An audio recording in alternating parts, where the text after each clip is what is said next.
Bonjour et bienvenue. Dans ce tutoriel je vais vous présenter le logiciel d'édition de chèques ProCheck 3.0. Pour pouvoir suivre ce tutoriel et utiliser le logiciel ProCheck, vous devez avoir 1. Un ordinateur sous Windows. 2. Une imprimante chèque comme dans le pack RBS. L'imprimante WinCore 4920. 3. Une licence d'activation du logiciel ProCheck 3.0. Pour installer le logiciel, mettez le DVD d'installation dans le lecteur DVD. Alors l'installation se lancera automatiquement, sinon explorez le DVD et lancez le fichier install.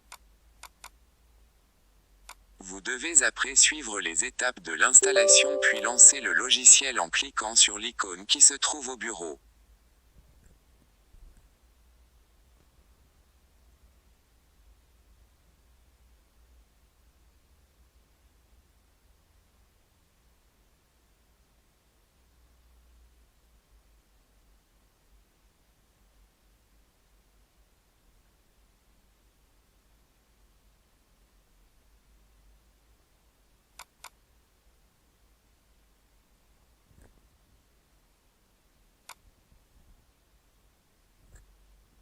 Après le lancement, une petite fenêtre d'authentification va vous apparaître. Vous entrez vos coordonnées d'authentification pour chaque utilisateur et mot de passe. Dans cet exemple, nous allons s'authentifier comme administrateur ou superviseur. Pour cela, il suffit d'entrer le nom superviseur avec un mot de passe que vous créez au premier démarrage. Vous confirmez avec la touche OK. Une deuxième fenêtre de choix du langage va apparaître. Vous devez choisir un langage en cliquant sur le langage de votre choix. Après confirmation du choix, vous avez lancé maintenant l'application. À votre premier démarrage du logiciel, vous avez à cette étape une fenêtre d'activation. Pour activer votre licence, vous écrivez votre nom et vous cliquez sur le bouton Générer. Vous contactez votre fournisseur et vous lui envoyez le nom saisi et le code généré par votre terminal PC. Il vous communiquera ensuite la clé d'activation pour ce poste. Vous la saisissez et vous validez, le logiciel démarrera. Et maintenant vous vous retrouvez dans la fenêtre principale du logiciel ProCheck. Nous allons maintenant vous présenter chacun des éléments de la fenêtre principale. Commençant par les champs de paramétrage général. En haut à droite, vous trouverez le champ qui va vous permettre d'entrer le nom de l'entreprise qui va utiliser le logiciel. Dans notre exemple, nous avons choisi une entreprise fantôme qui s'appellera S Survie. Pour modifier ou entrer le nom, vous double-cliquez sur les champs pour le débloquer, puis après insertion, vous redouble-cliquez pour le verrouiller et l'enregistrer. Juste en dessous, vous trouverez où vous pouvez entrer le logo de votre entreprise.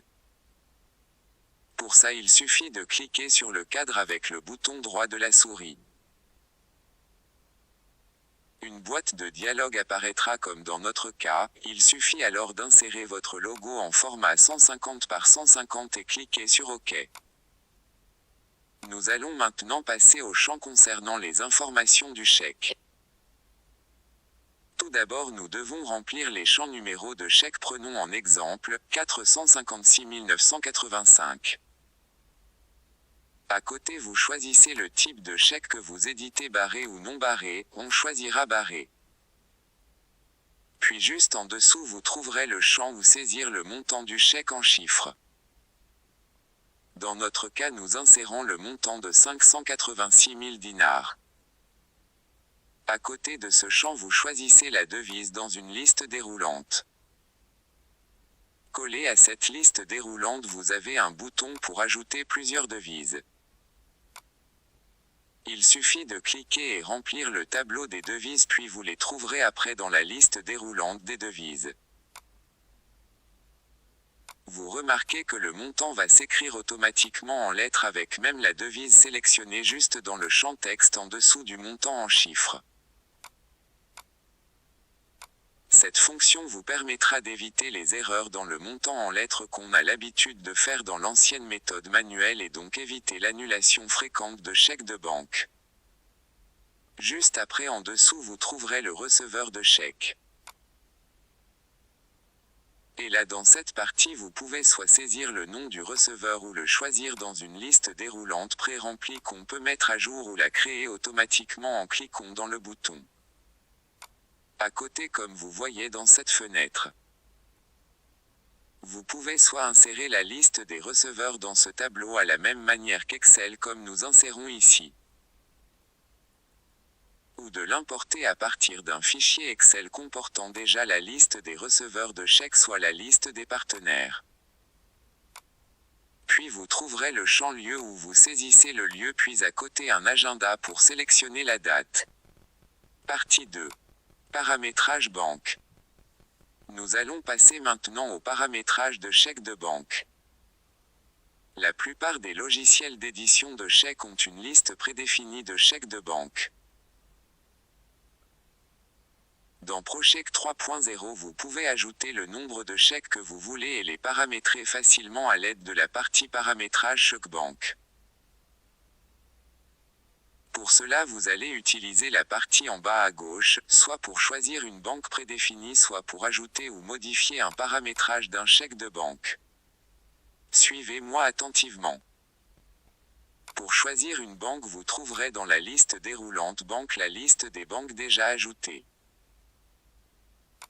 Si vous désirez modifier un paramétrage d'une banque vous avez qu'à sélectionner la banque déverrouillée avec le bouton déverrouiller. Changez les paramètres et cliquez sur le bouton Ajouter, Modifier. Sinon pour ajouter une nouvelle banque. Il suffit de prendre le double décimètre, prendre le chèque de la banque et de calculer pour chaque rubrique, somme en lettres, somme en chiffres, receveur, date et lieu, les X et les Y.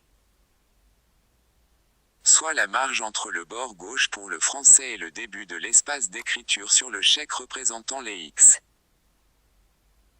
Et à partir du bord en haut jusqu'à l'espace d'écriture de chaque rubrique, qui représente le Y. Dans notre cas on va prendre un chèque de la banque BNP Paribas. On va saisir le nom de la banque dans le champ banque puis on va passer vers la colonne somme en lettres. Dans le champ X on va calculer avec la règle la distance entre le bout du chèque du côté gauche jusqu'au début de la ligne du montant en lettres. Dans le champ Y on va calculer la distance entre le bord supérieur du chèque et le début de la ligne du montant en lettres. La même chose qu'on va appliquer dans la suite des colonnes somme en chiffres à l'ordre de lieu et date. À ce qui concerne le champ police et L' qui signifie longueur de ligne. Police signifiera la taille de police avec qui vous allez imprimer le chèque. Quant à la longueur de ligne signifiera la longueur de la ligne d'écriture pour le saut d'une deuxième ligne. Et à la fin pour supprimer une banque quelconque il suffit de sélectionner la banque dans la liste déroulante banque et cliquer sur le bouton supprime tout en bas de la fenêtre. Note. En ajoutant une banque avec la touche Ajouter la banque va s'enregistrer sur la base puis à chaque sélection de la banque les paramètres vont apparaître dans les champs de paramétrage XY police et L. Mais verrouillé pour éviter une fausse manipulation pour pouvoir modifier le paramétrage il suffit de cliquer sur Déverrouiller. Revenons en haut à droite avec les boutons d'action où vous trouverez le bouton Imprimer qui va vous diriger dans une fenêtre qui ressemble à un lecteur PDF et puis en cliquant sur Imprimer et en mettant le chèque du côté gauche de l'imprimante le chèque va s'imprimer en moins d'une minute. En répétant ces instructions dessus et après avoir paramétré les banques vous pouvez après quelques essais pouvoir imprimer votre chèque en un temps maximum 1 minute sans faute. Nous avons aussi sous le bouton Imprimer le bouton Audit. Dans la section Audit vous trouverez la liste de tous les chèques établis avec toutes les informations concernant ces chèques et avec la possibilité de filtrer la liste avec tous les critères, en plus de l'intervalle temps en haut du tableau.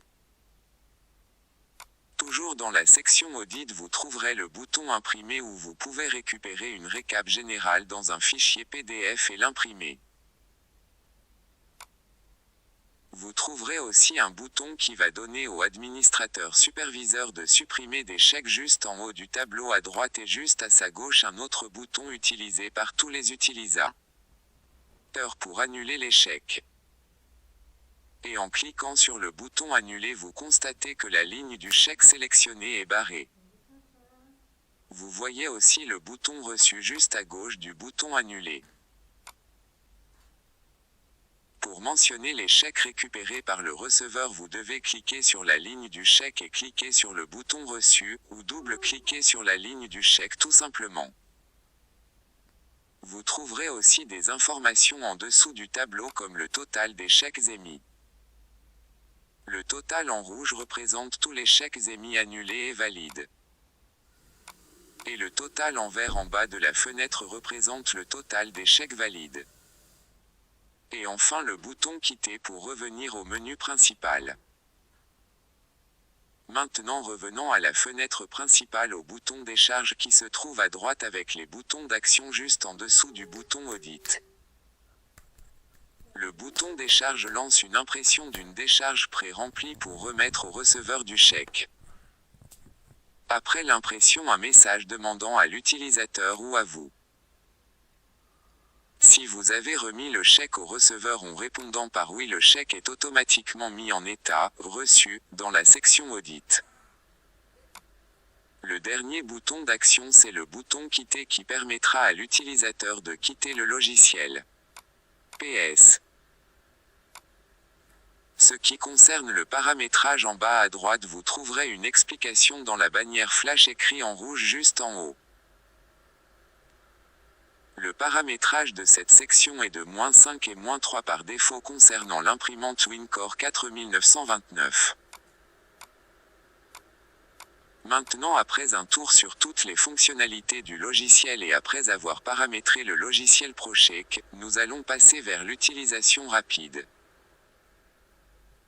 Toutes ces fonctionnalités peuvent être exécutées en un temps record de moins d'une minute, soit l'étape du remplissage du chèque, l'étape de l'impression du chèque et la décharge et même l'impression de la récap.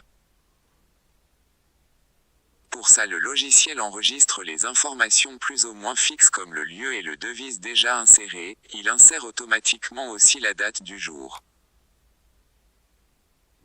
Et pour un remplissage rapide, le logiciel peut être utilisé à l'aide du clavier seulement en se déplaçant avec la touche Tab dans les champs les plus souvent à remplir. Comme dans cet exemple. Regardons l'utilisation rapide. J'espère que vous avez bien compris ce tutoriel et l'utilisation du logiciel ProCheck 3.0. Je pense que ça a été très simple pour vous. Un peu de pratique et l'édition de chèques ne sera plus jamais une corvée. Et vous pouvez éditer vos chèques en moins d'une minute. Merci et bonne journée.